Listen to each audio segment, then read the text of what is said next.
بسم اللہ الرحمن الرحیم۔ حضرت آدم علیہ السلام کے واقعہ۔ جب انسان نے پہل اس زمین پر قدم رکھا تو اللہ نے انسان کو دنیا میں بھیجنے سے پہلے انسان کے زندہ رہنے کے لیے تمام سامان پیدا فرمایا، جیسا کہ ہوا، پانی، آگ اور مٹی۔ یہ انسان کی بنیادی ضرورت تھی، اس کے بغیر تو انسان زندہ ہی نہیں رہ سکتا۔ انسان کے جسم میں قوت پیدا کرنے کے لیے کھانا بھی ضروری تھا۔ اس کے لیے اللہ نے پھل پھول، میوے پودے، ہرے بھرے درخت پیدا کیے۔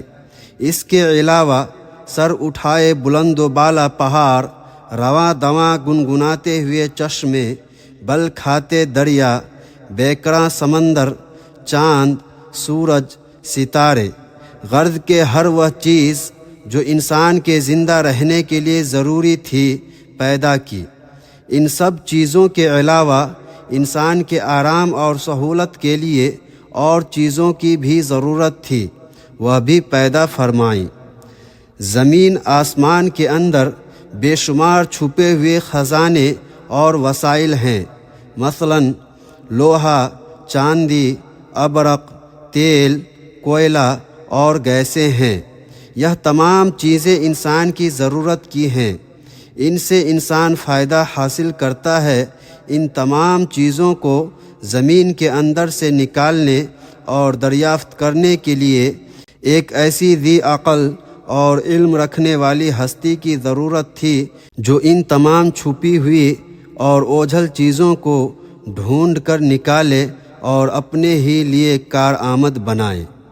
یہی ہستی جسے انسان کہا جاتا ہے۔ انسان کو اللہ نے عقل اور سوچنے سمجھنے کی صلاحیت عطا کی، پھر دنیا میں بھیجا۔ سب سے پہلے انسان حضرت آدم علیہ السلام تھے۔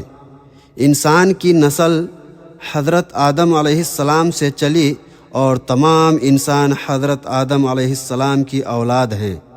اللہ تعالیٰ نے حضرت آدم علیہ السلام کو پیدا کرنے کے لیے ارادہ ظاہر کیا اور فرشتوں سے کہا، میں زمین پر اپنا خلیفہ بنانے والا ہوں۔ اس پر فرشتوں نے اعتراض کیا اور کہا، کیا آپ زمین پر انسان کو پیدا کرنے والے ہیں؟ انسان تو زمین پر فساد برپا کرے گا اور خون بہائے گا۔ ہم تو تیری پاکی بیان کرتے ہیں اور تیرا شکر بجا لاتے ہیں، کیا ہم عبادت کے لیے کافی نہیں ہیں؟ اللہ نے فرمایا، جو میں جانتا ہوں وہ تم نہیں جانتے۔ پھر اللہ نے خود اپنے ہاتھوں سے حضرت آدم علیہ السلام کا پتلا بنایا، پھر اسے سنوارا اور اسے مناسب شکل دی۔ اس کے جسم کا ہر حصہ خوبصورتی کے ساتھ بنایا۔ پھر اس مٹی کے پتلے میں اللہ نے اپنی روح پھونکی۔ پھر اللہ نے فرشتوں سے پوچھا کہ چیزوں کے نام بتاؤ اگر تم سچے ہو۔ فرشتوں نے جواب دیا، ہم نہیں جانتے، سب سے زیادہ تو آپ جاننے والے ہیں، ہم کو تو بس اتنا ہی علم ہے جو آپ نے ہم کو سکھایا ہے، آپ بڑے علم اور برکت والے ہیں۔ اللہ نے آدم سے کہا، اے آدم، ان فرشتوں کو ان چیزوں کے نام بتاؤ۔ اللہ نے آدم کو تمام چیزوں کے نام بتا دیے تو آدم کے علم میں تمام باتیں آ گئیں۔ آدم نے ان چیزوں کے نام بتا دیے تو اللہ نے فرشتوں سے کہا، کیا میں تم سے نہ کہا تھا کہ میں آسمانوں اور زمینوں کے اندر کی سب پوشیدہ باتوں کو جانتا ہوں، اور جو کچھ تم ظاہر کرتے ہو اور چھپاتے ہو سب کا علم رکھتا ہوں۔ اللہ تعالیٰ نے فرشتوں سے کہا کہ آدم کو سجدہ کرو۔ تمام فرشتوں نے آدم کو سجدہ کیا، لیکن ابلیس نے سجدہ کرنے سے انکار کر دیا۔ وہ غرور کرنے والوں میں سے تھا۔ تجھے کس چیز نے سجدہ کرنے سے روکا جبکہ میں نے تجھے حکم دیا تھا؟ اللہ نے پوچھا۔ ابلیس نے کہا کہ آپ نے انسان کو مٹی سے بنایا اور مجھے آگ سے پیدا کیا۔ ابلیس کے معنی مایوس اور نا امید ہونا۔ اسی لیے کہا گیا کہ جو شخص اللہ سے نا امید ہوتا ہے وہ ابلیس کے تابع ہوتا ہے۔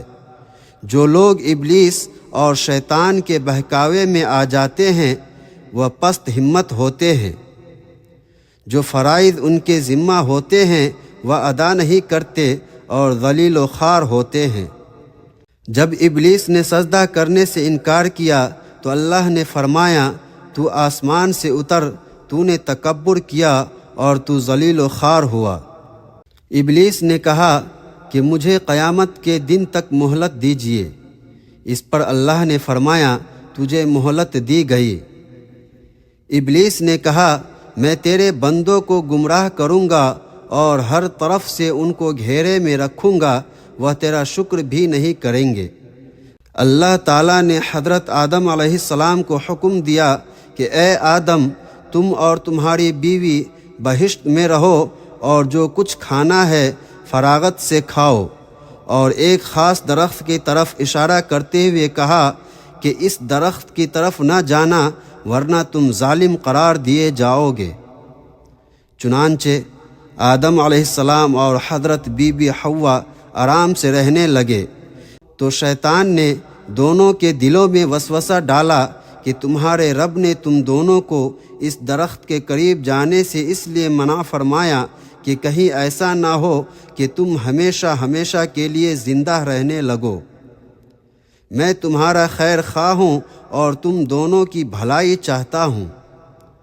شیطان کے فریب میں آ کر حضرت آدم اور حوا نے درخت کا پھل چکھا تو دونوں بہشتی لباس سے محروم ہو گئے، ان کے جسم سے بہشت کا لباس اتر گیا۔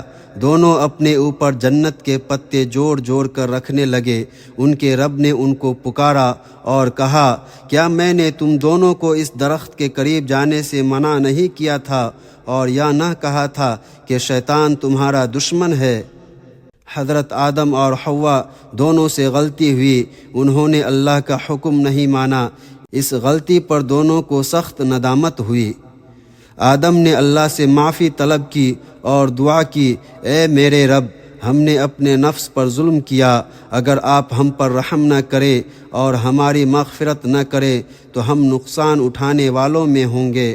آدم اور حوا کو زمین پر اتار دیا اور کہا کہ تم ایک دوسرے کے دشمن رہو گے اور ایک خاص وقت تک تم دونوں کو زمین پر رہنا ہے۔ میری طرف سے کوئی ہدایت آئے تو جو شخص اس ہدایت کو مانے گا نہ انہیں کسی بات کا اندیشہ ہوگا نہ کوئی غم۔ جو میری نصیحت سے منہ موڑے گا اس کے لیے دنیا میں زندگی تنگ ہوگی اور قیامت کے روز اس کو اندھا اٹھائیں گے۔ جب حضرت آدم علیہ السلام آسمان سے اتر کر زمین پر آئے تو وہ فرشتوں کی پاکیزہ باتیں سننے سے محروم ہو گئے، اس لیے دل اداس رہنے لگا۔ آپ نے اللہ سے دعا کی اور عرض کیا کہ میں تو فرشتوں کی صحبت سے محروم ہو گیا ہوں۔ اس پر اللہ نے فرمایا آپ مکہ معظمہ جائیں، وہاں میرا گھر تعمیر کریں، اس کا طواف کریں اور نماز پڑھیں۔ چنانچہ آپ علیہ السلام جبرائیل امین کے ساتھ مکہ معظمہ گئے، وہاں کعبہ کی بنیاد رکھی، نماز پڑھی اور طواف کیا۔ حضرت آدم علیہ السلام کے واقعہ سے ہمیں سبق ملتا ہے کہ جس کام کو اللہ نے کرنے سے منع فرمایا ہے وہ نہ کریں، جو کام کرنے کا حکم دیا ہے وہی کریں۔ یہی عبادت ہے، عبادت نیکی ہے، نیکی عبادت ہے۔